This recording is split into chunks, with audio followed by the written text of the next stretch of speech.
Wait, what if I told you the creepiest part of Stranger Things is not the Demogorgon? It's the fact that real government agencies actually did run secret programs where they tried to mess with minds. And yes, they even spent years looking into psychic spying. Okay, pause. Because I know this sounds like the kind of thing your friend says at 1 a.m. with a cracked phone screen and a YouTube rabbit hole open. But this is real history, documented, investigated, declassified. So today we are answering one question that makes Stranger Things hit different. Is 11 based on real experiments? And I'm going to do this the only sane way, because otherwise we end up yelling MK Ultra at every weird headline. We are putting everything into 3 buckets. 1, what's documented and confirmed. 2, what's claimed or alleged, but hard to prove. 3, what is pure Hawkins sci-fi and only exists because the Duffer brothers wanted us to panic in the best way. And just so we are clear, I'm not saying the government opened a portal to the upside down. No. I'm saying the show borrowed real ingredients, then turned the heat up until the whole kitchen caught fire. Alright, candlelit, not cursed. Let's go. Here's the shocking part first. MK Ultra was real. Not internet theory. Real. CIA real. It was officially proven in 1953 and ran into the early 1970s. The point was mind control and interrogation. Cold War paranoia was in full swing, and intelligence agencies wanted to know, can we break someone down? Can we control behavior? Can we force information out of people? And what did they use? Drugs. Psychological pressure, sensory deprivation, hypnosis, sleep deprivation. Stuff that sounds like a horror movie, except it happened in offices with fluorescent lighting. And a lot of it was ethically awful because some experiments involved people who could not properly consent. Prisoners, psychiatric patients, people in vulnerable situations. In some cases, people were given drugs without being told. No, because what? I need you to sit with that for a second. Because this is where the Stranger Things vibe clicks, not the monsters. The vibe of adults in lab coats acting like humans are just buttons to press. And here's the part that always makes my stomach drop. In 1973, as scandals were piling up in the US, the CIA director at the time ordered most MKUltra files destroyed. Like gone, shredded, burned, whatever. The reason we know as much as we do is because some records survived somewhere else, basically by accident, and later investigations and hearings pulled pieces into the light. So if you've ever watched Stranger Things and thought, why does this feel so real? It's because the real world handed the writers a foundation that already looked like a locked door with screaming behind it. Now, one of the most famous names tied to MKUltra is Frank Olson. Quick version, and respectfully, because this is a real person. He was a US scientist who was secretly dosed with LSD, and days later he died after falling from a hotel window in New York City in 1953. The official story has been argued over for decades, and there's been a lot of controversy around what really happened and what was covered up. And I'm mentioning him for one reason. It shows how high the stakes got when secrecy, power, and human lives collide. Okay, that's bucket 1. Confirmed, MKUltra existed. Mind control research existed. Unethical experimentation happened. But did it create 11? Like a child who can snap a dude across a room and pop a portal open? No, there's no credible evidence of that. And it matters that we say that out loud, because if we blur the line, we accidentally turn real suffering into spooky entertainment. We are not doing that. So, if MK Ultra is not telekinetic kid program, then why does everyone connect it to 11? Because the show borrows the aesthetics and the fear, the isolation, the sensory deprivation, the idea of authorities treating a person like property. And now we shift to the other big puzzle piece that people always forget is also real. Project Stargate. Yes, really. And before you picture a glowing portal with slime, Stargate was the final name for a collection of US government programs that studied remote viewing. Remote viewing is basically the idea that someone could see distant places or information with their mind. Not with cameras, not with bugs, with impressions, sketches, descriptions. I see water. I see a structure. I feel a cold metal room. That kind of thing.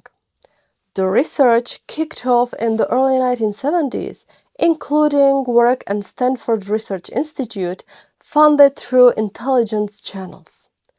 Over time, it bounced through different program names and management, and eventually it all got bundled under the Stargate label.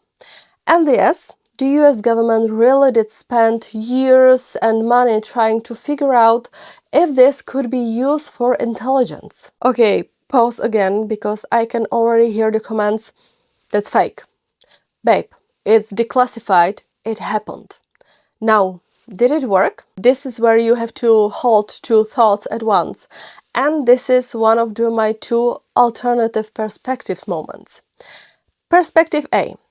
Some participants and believers claim there were sessions that felt accurate, that seemed above chance, that impressed certain people at certain times. Perspective B. The government's later evaluation concluded that the program did not produce reliable, actionable intelligence, and it wasn't something you could depend on operationally. In plain English, it was not consistent enough to bet real decisions on, so it got shut down in 1995. And if you are the kind of person who thinks they only shut it down because it worked too well, you are going to hear the same shutdown and go, exactly. I hate that this makes sense, but it does. Either way, the key detail is this: they tried. And the vibe of Stargate fits Stranger Things so perfectly it's almost suspicious. Because what does 11 do in the show? She's in a blank space. She's isolated. She's pushed into altered state. Sometimes it's a tank, sometimes it's blindfolds and sounds. And then she goes somewhere else, listening in, finding people, locating targets. That is remote viewing with a Hollywood glow-up. But in real Stargate, they were not throwing vents, they weren't bending reality. It was about information, not telekinesis. So where does the kid in the lab part come from? This is the part where I need to slow down because it's easy to slide into rumorland. There are documented examples across the 20th century of unethical experiments on vulnerable people, including minors, especially in institutions. That's true in a broad historical sense. And there are people who claim personally that they experience horrific things connected to secret programs.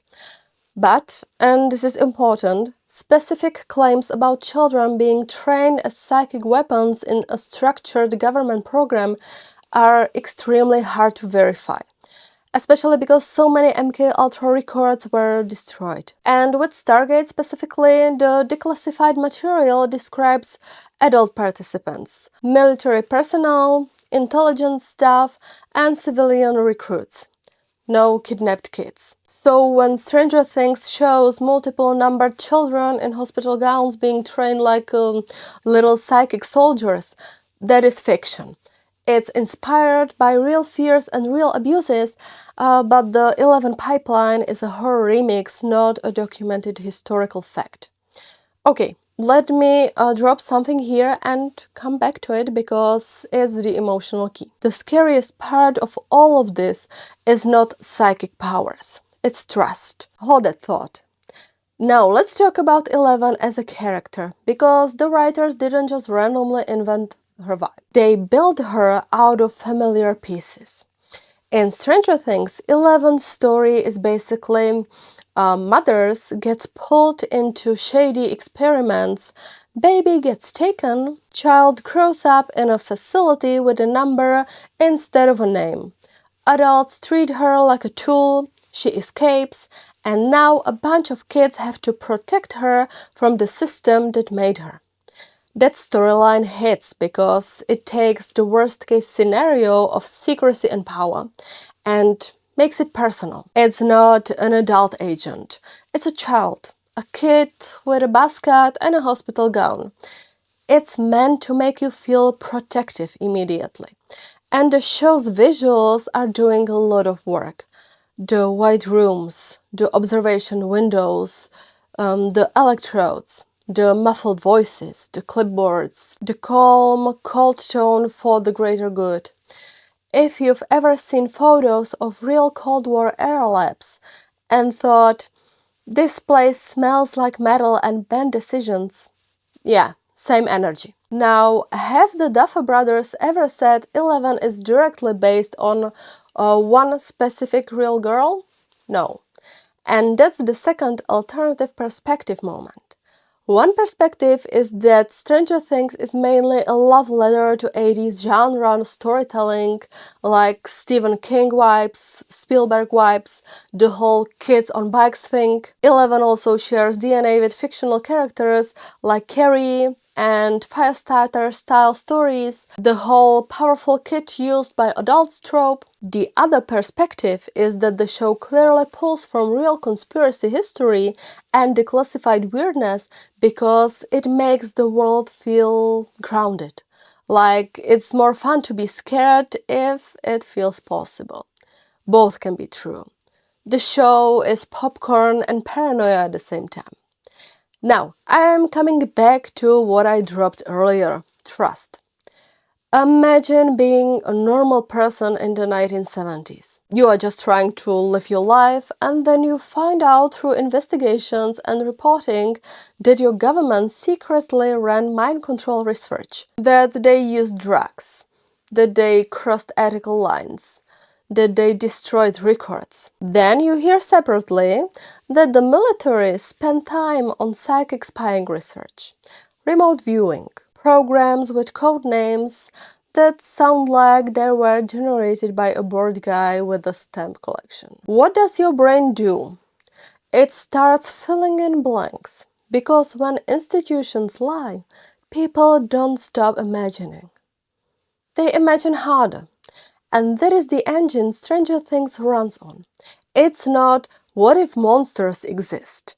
It's what if the people in charge did something so secret, so wrong, that the only way to explain it is to call it supernatural. That is such a human thing to do and also such a terrifying thing. Now let's map the show to reality cleanly, without getting lost. Similarity 1. Secrecy. MKUltra stayed hidden for years. Stargate stayed obscure until declassification and leaks and documents. Stranger Things takes that and turns it into Hawkins Lab, a place that smiles in public and screams in private. Similarity 2. Altered states. Real programs explored drugs, hypnosis, sensory deprivation, and trance conditions. Stranger Things uses tanks, blindfolds, sound, stress, and isolation as a power trigger for Eleven. Similarity 3. Weaponizing people. In real life, the goal was control, interrogation, information. In the show, Brenner wants the same thing, just with more cinematic consequences. He is not just studying her, he is using her. Similarity 4. Fallout. Real unethical experiments leave people traumatized, dismissed, not believed or silenced. In the show, Eleven's whole journey is unlearning what they made her think she is. And now the big difference. The line in neon. There is no credible evidence that any government program produced telekinesis. No mind throwing, no portal opening, no snap the air and someone flies. That's the sci-fi. That's the funhouse mirror. But the mirror still reflects something real. And I want to say this clearly because I think it's the heart of why this topic goes viral. Stranger Things does not need to be literally true to be emotionally true. Because the emotional logic is what gets you. Why do people believe the theory that 11 is based on real experiments? Because they already know the world has a history of powerful institutions doing secret, unethical things. Because once you learn that real programs existed and records were destroyed, it creates a gap. And humans hate gaps. We stuff gaps with stories. It's the same reason your brain will see a shadow in the hallway and immediately invent a whole narrative. It's protection, pattern finding, survival. Also, weirdly, it's kind of comforting. Like, if the horror has an explanation, even a dark one, it feels less random. Okay, tiny tangent, but it connects. This is why people love true crime and conspiracy podcasts while folding laundry. You are doing something safe and boring while your brain gets to simulate danger from a distance. It's like emotional cardio, a little unhinged, but effective. And speaking of unhinged, here is my weirdly specific comparison. Learning about MK Ultra and Stargate is like finding out the secret ingredient in your grandma's soup was not love. It was a suspicious unmarked powder she got from a neighbor named Gary, and now you have questions you can never unask. That's what this does to Stranger Things. Once you know the real history exists, the show becomes creepier because it's no longer just fantasy. It's fantasy that borrowed real-world texture. No final answer. Is 11 based on a true story? Not literally. Not this exact girl existed and did this exact thing. No. But is 11 built out of real ingredients? Yes. Real mind control research existed. Real government secrecy existed. Real unethical experimentation happened. Real remote viewing programs were funded and studied. And real people paid the price when powerful systems decided ends justify means. And that, honestly, is scarier than the upside down, because monsters are easy. You can shoot monsters. You can trap monsters. You can close a gate. But how do you close the gate on a system that can hide, destroy files, and call it a national security? If you had to choose, what's creepier to you? A monster in the woods or a normal office where someone stamps approved on a program that ruins lives? Tell me in the comments, because I want to know where your brain goes. And if this made you see Stranger Things differently, send it to your most obsessed Stranger Things friend, the one who can name every episode but has never looked up MK Ultra. Watch them spiral, respectfully. Hit like if you learned something new, subscribe if you want more real history behind the horror deep dives, and please, please keep your skepticism turned on. And remember, if a polite guy in a lab coat ever tells you it's just a small experiment, you say, cute, and you walk away.